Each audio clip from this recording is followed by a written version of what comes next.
ഇന്ന് നമ്മൾ ധ്യാനത്തിന് വിഷയമാക്കുന്നത് ലൂക്കായുടെ സുവിശേഷം 1-ാം അധ്യായം 1 മുതൽ 4 വരെയുള്ള വചനങ്ങളും 4-ാമത്തെ അധ്യായം 14 മുതൽ 21 വരെയുള്ള വചനങ്ങളുമാണ്.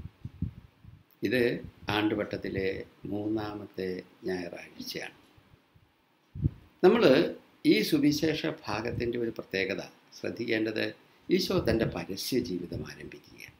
പരസ്യ ജീവിതം ആരംഭിക്കുമ്പോഴാണ് ഈശോ നസ്രത്തിലെ സിനഗോഗിലേക്ക് വന്ന് ചുരുൾ നിവർത്തി യെശയ്യായുടെ പ്രവചനം 61-ാമത്തെ അധ്യായം 1 മുതൽ 2 വരെയുള്ള വചനങ്ങൾ വായിക്കുന്നത്. ഇവിടെ ഏറ്റവും ശ്രദ്ധിക്കേണ്ടത് 18-ാമത്തെ വചനമാണ്. ഈശോ വായിക്കുന്നത് ഇപ്രകാരമാണ്: കർത്താവിൻ്റെ ആത്മാവ് എൻ്റെ മേലുണ്ട്, ദരിദ്രരോട് സുവിശേഷം പ്രസംഗിക്കാൻ അവൻ എന്നെ അഭിഷേചിച്ചിരിക്കുന്നു. പിന്നീട് തുടർന്ന് ഈ ദരിദ്രർ ആരാണെന്ന് വിശദീകരിക്കുന്നത്, അല്ലെങ്കിൽ ദരിദ്രർക്കുള്ള സുവിശേഷം എന്താണെന്ന്.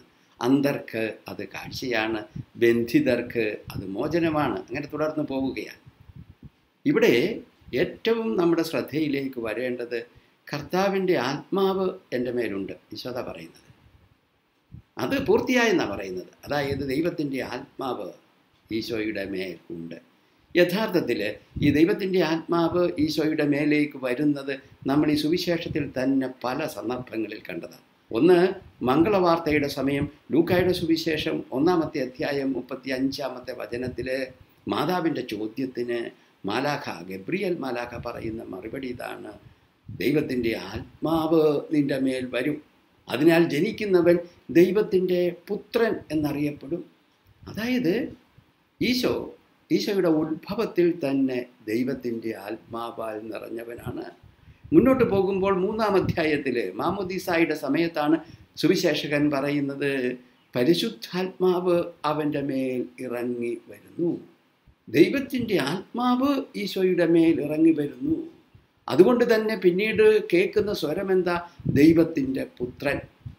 ദൈവാത്മാവിനാൽ ഉത്ഭവം സ്വീകരിക്കുന്നവനും ദൈവാത്മാവിനാൽ നിറയപ്പെടുന്നവനുമായ ദൈവത്തിൻ്റെ പുത്രനാണ് ഈശോ. വീണ്ടും തൊട്ടടുത്ത് തന്നെ ഈശോ പരീക്ഷിക്കപ്പെടുമ്പോൾ 4-ാം അധ്യായം 1:11 ലൂക്കായുടെ സുവിശേഷത്തിൽ ഈശോയോട് ഉന്നയിക്കുന്ന ചോദ്യം എന്താ? നീ ദൈവത്തിൻ്റെ പുത്രനാണ് എന്ന് പറഞ്ഞാൽ വ്യംഗ്യമായിട്ട് ചോദ്യം ഇതാണ്: നീ ദൈവാരൂപി നിറഞ്ഞവനാണോ? ദൈവാത്മാവ് നിറഞ്ഞവനാണോ? ദൈവാത്മാവിനാൽ രൂപപ്പെട്ടവനാണോ നീ? ഇതാണ് ഈശോയോട് ഉന്നയിക്കുന്ന ചോദ്യം.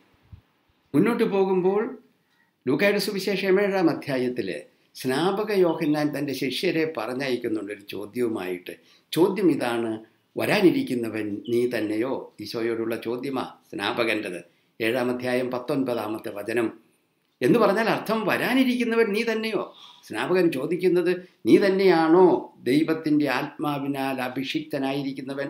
നീ തന്നെയാണോ ദൈവാരൂപി നിറഞ്ഞവൻ? നീ തന്നെയാണോ ക്രിസ്തു? ഇത് തന്നെയാണ് ചോദ്യം. അപ്പോൾ ഈശോ കൊടുക്കുന്ന മറുപടി ശ്രദ്ധയാ. 4-ാം അധ്യായം 18-ാമത്തെ വചനത്തിൽ പറയുന്നത് പോലെ തന്നെ ഈശോ പറയുന്നത് ഇതാണ്: നിങ്ങൾ കാണുകയും കേൾക്കുകയും ചെയ്യുന്നത് ചെന്ന് സ്നാപകനെ അറിയിക്കുവിൻ. കാണുന്നത് എന്താ?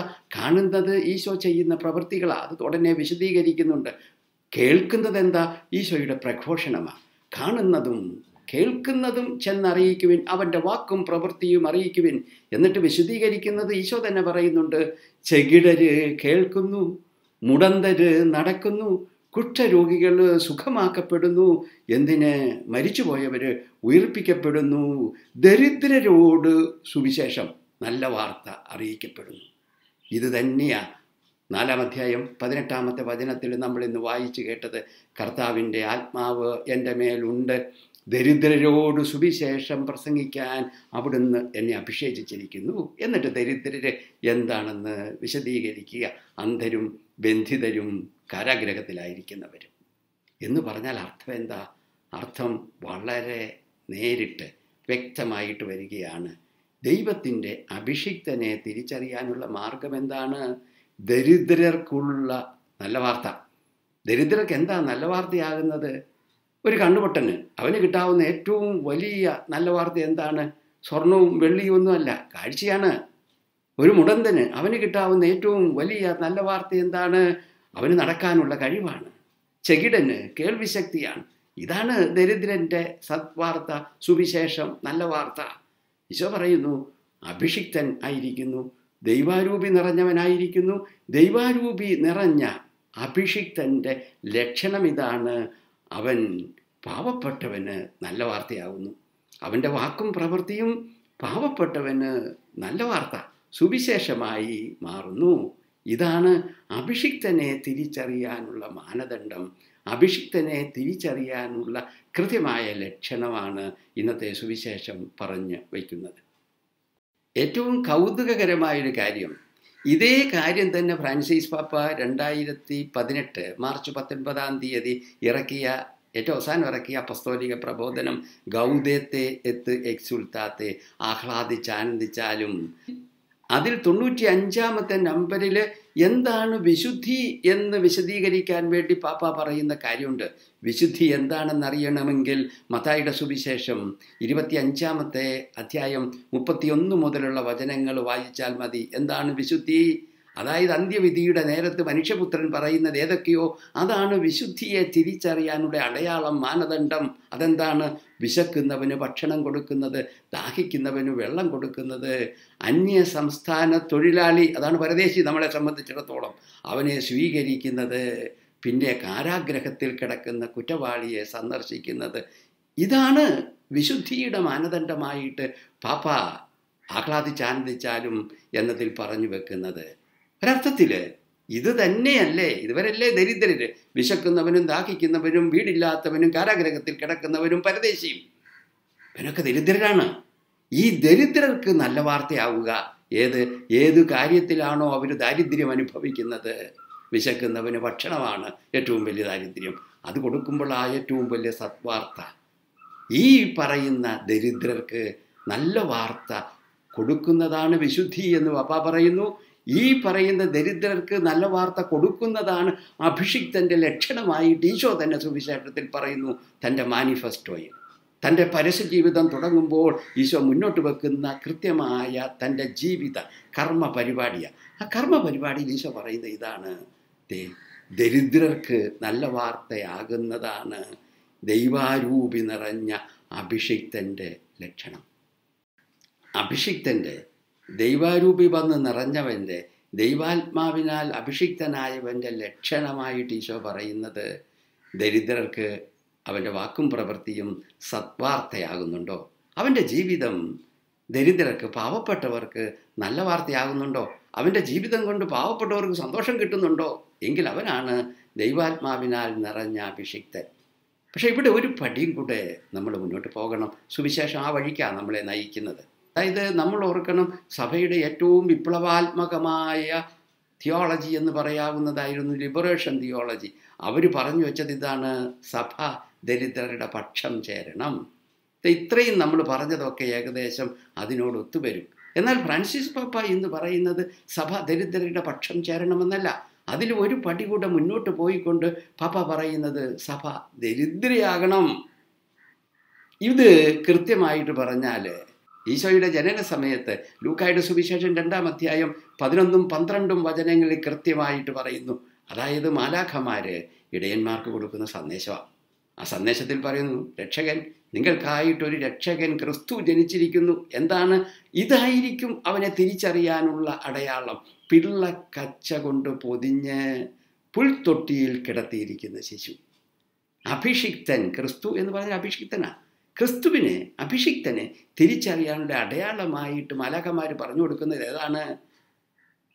പുൽത്തൊട്ടിയിൽ കിടത്തിയിരിക്കുന്ന ശിശു.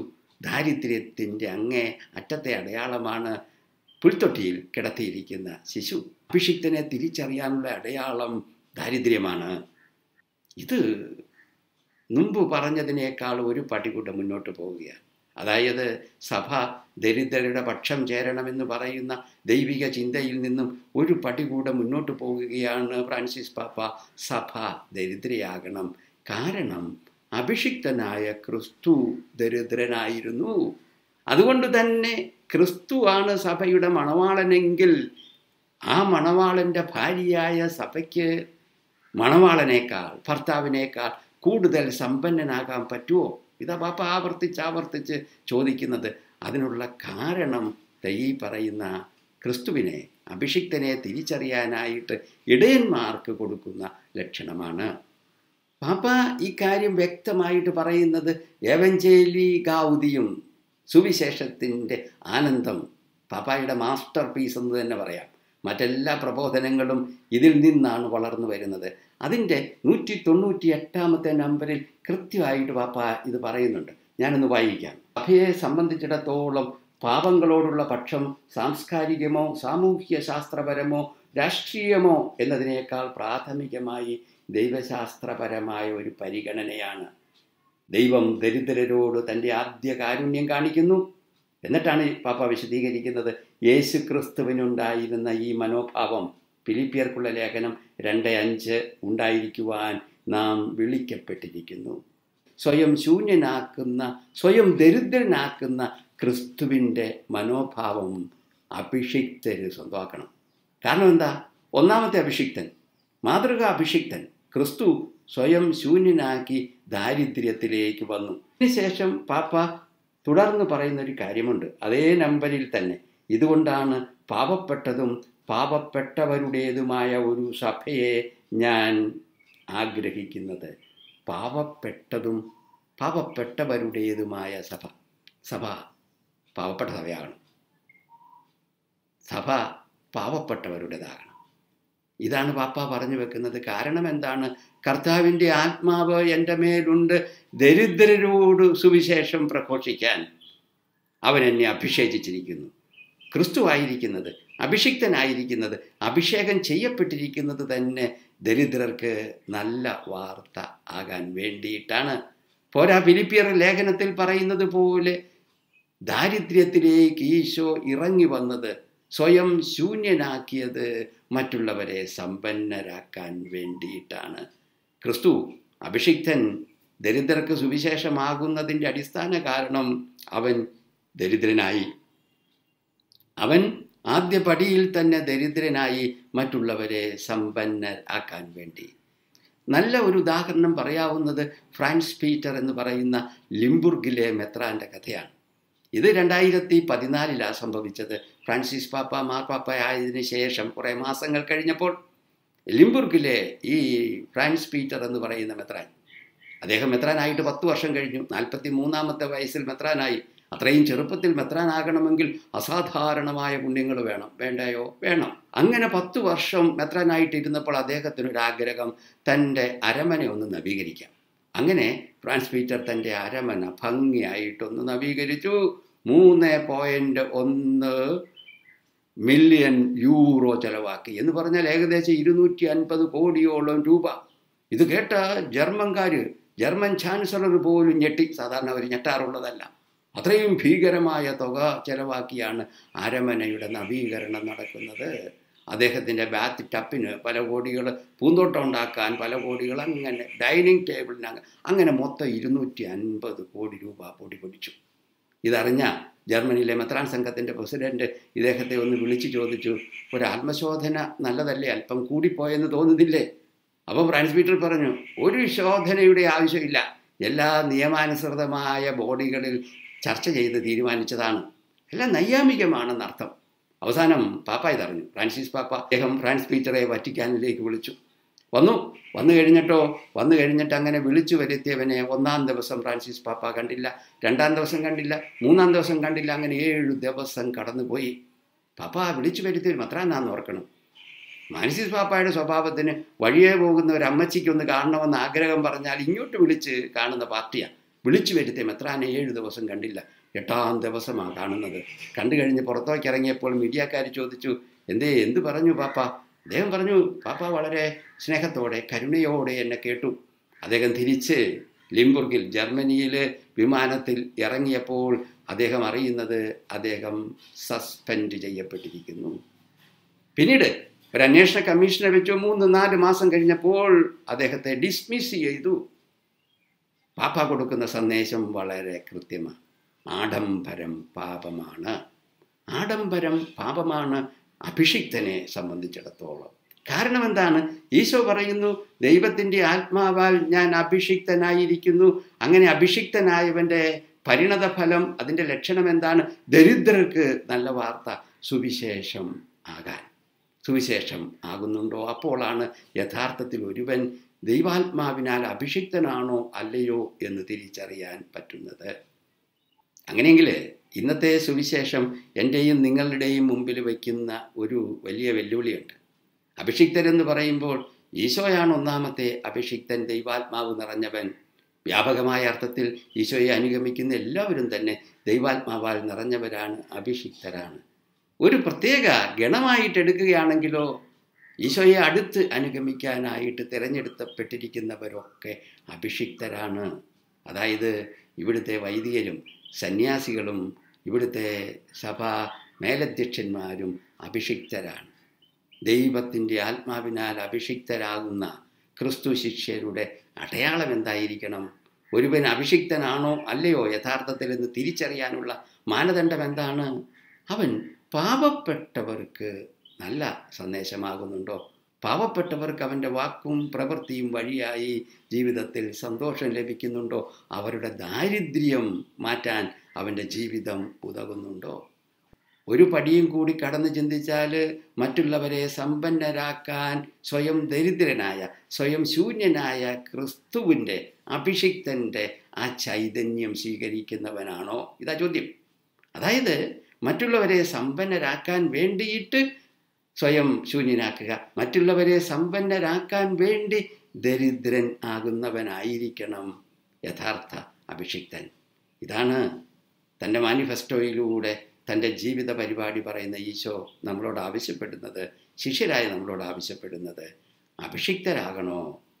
ക്രിസ്തു അഭിഷിക്തനായിരുന്നത് പോലെ പാവപ്പെട്ടവർക്ക് നല്ല വാർത്ത, സന്തോഷം, ജീവിതത്തിൽ ആനന്ദം കൊടുക്കുന്ന ദാരിദ്ര്യത്തിലേക്ക് ഇറങ്ങി നിന്ന് ജീവിക്കുക. നമുക്ക് പ്രാർത്ഥിക്കാം.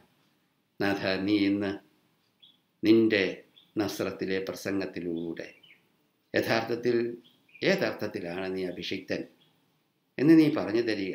അതോടൊപ്പം നീ ഞങ്ങളോടും അങ്ങനെ ഒരു ആഹ്വാനമാണ് വെക്കുന്നത്. അഭിഷിക്തരെന്ന രീതിയിൽ നിന്നെപ്പോലെ ആകാൻ, സ്വയം ശൂന്യനാക്കിയ, മറ്റുള്ളവരെ സമ്പന്നരാക്കാൻ വേണ്ടി സ്വയം ശൂന്യനാക്കിയ നിന്നെപ്പോലെ ദരിദ്രരാകാൻ, മറ്റുള്ളവരെ വളർത്താനും സമ്പന്നരാക്കാനും വേണ്ടി ദരിദ്രരാകാൻ നീ ഞങ്ങളെ വിളിക്കുന്നു. പോരാ, ഞാൻ കണ്ടുമുട്ടുന്ന ദരിദ്രർക്കൊക്കെ അവരുടെ മേഖലയിലൊക്കെ അവർക്ക് നല്ല വാർത്തയാകാൻ, സന്തോഷം പകരുന്നവനാകാൻ നീ എന്നോട് ആവശ്യപ്പെടുന്നു. ഈശോയെ, ഇത് തിരിച്ചറിയാനും ജീവിതത്തിലേക്ക് സ്വീകരിക്കാനും ഞങ്ങളുടെ കർമ്മപരിപാടിയാക്കാനും നീ അനുഗ്രഹിക്കണമേ. ആമേൻ.